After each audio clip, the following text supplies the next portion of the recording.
Now, was your wife, they were called back because he got into it with your wife or the girlfriend? And then my brother-in-law came over. As she was as they were taking me, she came in the police car. She said, "What do you want me to do?" I said, "Call your brother. Call your brother. Like, a man needs to be in this house." So, as I said when they pulled me away, I said, "Something happens to my wife, man." I said, "Dude, you're not gonna have a job." And then this thing happens, and it was just like one of those things where because I'm just looking at him, and it wasn't my first time in the back of a police car, So it's just like, to me, it's just like, whatever. It's kind of tough on the rotator cuffs, but But now, are you freaking out when you hear the radio call? When I hear the radio call, I'm just like, dude, I said, you've got to go back to my house. Because there's my section of the beach is county.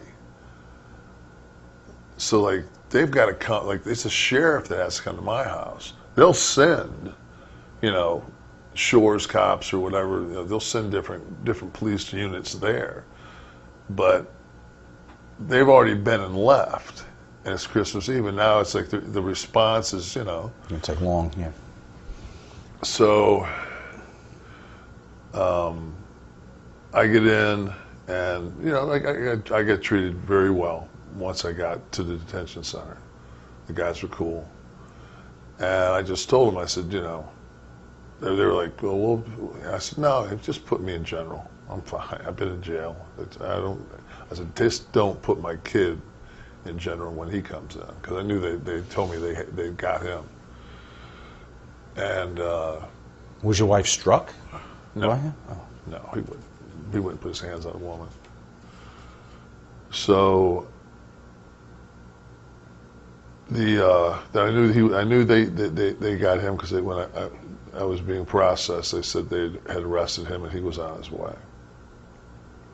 So now I'm thinking, it's not bad enough that I'm arrested. Now he's arrested, and this is Christmas Eve. Like, yeah, you're doing it as a family. Yeah, you're going to do things, Be together. Yuletide. So, and then it's, we've got to get a judge to come basically to hear this, to get us out.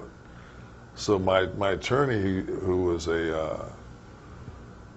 is like the Mac Daddy. He was the prosecutor of the area for years, never plea bargained a case, never lost a case. Now he's private sector. So he called some favors, and we both got out at like 2:30. When do you see each other for the first time? Do you go back home together? No, two separate cars. But we had breakfast, which was like, but this lunch thing was like Hormel chili, black beans, piece of cornbread, some other thing. So when I got my phone back and I knew he was in my brother-in-law's car, I just texted him. I said, sweet fucking lunch, huh? He texts back, he goes, what was that? I said, jail. Like, oh, that's what you were given in prison. Yeah, that's what they gave us. In jail, I mean. Yeah. That was our breakfast is tolerable, but I mean, I said that was jail. So we get home, and now they've got the TV trucks with the gimmicks, Mm-hmm. And of course the one Kevin Nash wants to go get the AR-15 and go up on the balcony and walk around in camos.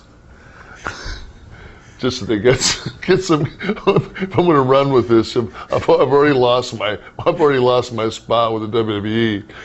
Yeah, they wasted no time. Yeah. In getting your side of that story. Yeah, I thought that was nice of them, and nice to know that they had so much faith in me. Yeah, they're very quick to wash their hands. I think it was the next day, right? No, I don't. Well, as soon as I don't know if there's like the stock market, if it's like 8 o'clock is when you can put out the right the to news not release. affect the price. Right. 8:01 was